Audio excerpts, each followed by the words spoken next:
You're welcome to today's episode of the Human Angle.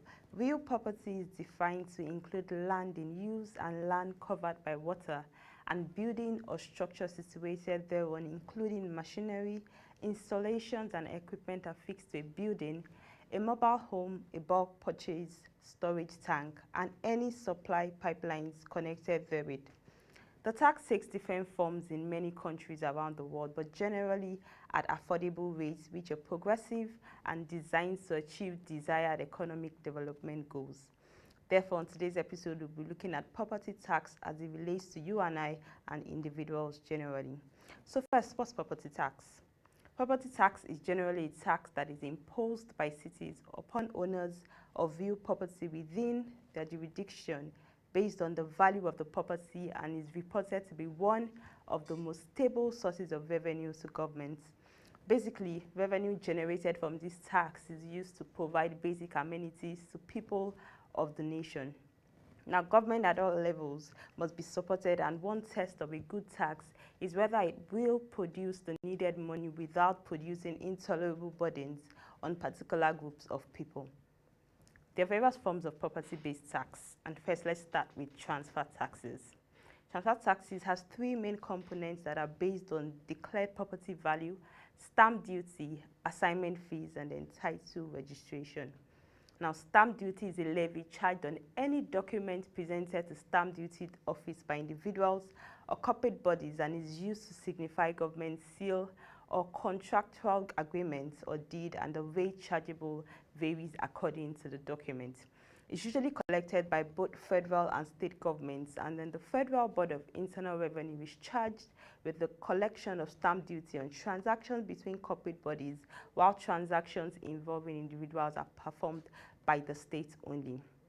On consent fees are charges imposed on assignor by virtue of the provision of the Land Use Act, which vested land in the state governor. And then the title registration fees is a fee that is collected by the Land Title Registry, and this fee is chargeable by both state and local governments, and also at the federal government level. Secondly, there's the capital gain tax or the profit tax. Now, the capital gains tax, also known as the CGT, is chargeable on capital gains arising from disposable of assets. Now, the Act defines chargeable assets as meaning all forms of property, whether situated in Nigeria or not, and it includes options, debts, and incorporeal property, generally any currency other than Nigerian currency, and also any form of property created by the person disposing of it or otherwise coming to be owned without being acquired. Now, in respect of assets outside Nigeria, disposed by non-resident individuals or trustee of any trust or settlement, or also a company whose activities are managed and controlled outside the country. Now, the CGT is chargeable on that part of the gains, if there's any, received or brought into Nigeria when they are dealt with. Capital loss on disposal of any asset is not deductible from capital gains on disposal of any asset, even if both are of the same type. Number three is the withholding tax on rent. I'm very sure you've heard of withholding tax before. This tax is chargeable on rental income of individuals or corporate bodies, and the tax is collectible by both the federal and the state governments. Now, the federal government collects the tax due on properties rented by corporate bodies and then residents of the Federal Capital Territory, Abuja, while the state governments collect tax due on rents of individuals resident in their own states. Number four is the inheritance and gift taxes. Now, under that, the amount of inheritance and gift taxes varies according to numerous factors. This includes the tax group to which the taxpayer belongs to, the relationship to the person making the request or gifts, the value of real property being inherited or received, and then the exempt threshold amounts. Now, the closer the blood relationship, the lower the tax, and then the higher the value of subject property, the higher the tax. And then number five is the Betterment Tax. Now, a Betterment Tax levy is a tax that the state collects on a plot of land that its actions have in some way made better. For instance, if you're building roads, metros, or airports with public money, leads to an appreciation in land prices in the vicinity of these projects, and then the landowners enjoy a windfall gain. And then also we have the planning rates. This is a type of land taxation that is imposed on developers of landed property by various town planning authorities in their respective planning areas. It's usually collected from applicants intending to develop land or lay out parcels of land or change uses of existing buildings to new ones, e.g. if it was a residential building before and it's being converted for commercial use. And then another form of property tax is the tenement rate. Now, it's a tax charge on a real property, and it's payable at local level for raising the required revenue to carry out specific developmental projects. Now, this tax is aimed at promoting the total well-being of inhabitants of the local community in that area. And then number 8 is the land use charge. The land use charge is payable annually on the value of all real property situated in Lagos, and then the law makes each local government the collecting authority within its territory. Now, there are various uses of property tax, and one of them is the fact that it's a source of local revenues. Throughout the world, property taxes are commonly employed as the main source of locally generated revenue for the good reason that there is no major or other major source of taxation revenue that is exactly geographically defined. It's also possible to use local income taxes and or local sales taxes for generating local government revenues.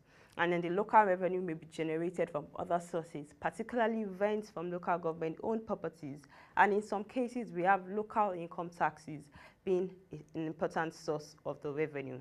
However, in many cases, property tax is the main source of revenue, and even when local income taxes exist, it may be easier for a local government to modify the property tax rate than to adjust the income tax rate. Also, it's a primary source of revenue. Property tax plays an important role in the decentralization and the autonomy of the local government. Full decentralization of the government incorporates the power to raise revenue independently, in addition to powers allowing local governments to use the funds as they see it fit, and also in accordance with the limits of their legal powers. Now, in practice, local government autonomy is always limited, and the duties of local government are almost invariably such that it's impossible to distract them without the central government grants, which detract to a greater or lesser extent from their independence. Now, increasing independent powers of raising revenues through property taxes is very important. And also support for other functions. Now, valuation lists compiled for local government may be used by other bodies, particularly those that can be termed single function authorities, such as water boards. Water charges are commonly based on the assessed value in the valuation list. And such procedures are very cost effective and may have a reasonable correlation with water usage in many circumstances, although cases do exist where commercial and industrial properties have low water consumption but have relatively high values. Also, drainage boards can also be funded by charges related to the valuation list, which has advantages over charges related only to the surface area of the property. Now, property tax administration basically involves the activities of making returns or information gathering, assessments, objection and appeals, and then the collection and the recovery of taxes. It has been reported and proven to be the most stable source of revenue to all tiers of government, and this has been attributed to the permanent and fixed nature of land and landed property.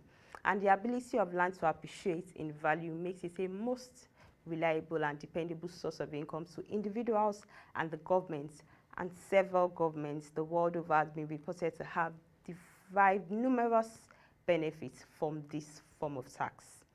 And that's brings us to the end of this edition of the Human Angle. Join us tomorrow as we'll be looking at sales tax as it relates to you.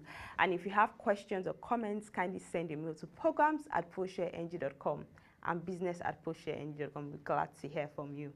Visit our website www.proshareng.com to get more information on your personal finance and updates from our news stories and videos. Also follow us on our social media platforms shown on the screen. for further updates on our market reports. Till tomorrow when I come your way again. Thank you for watching, and bye for now.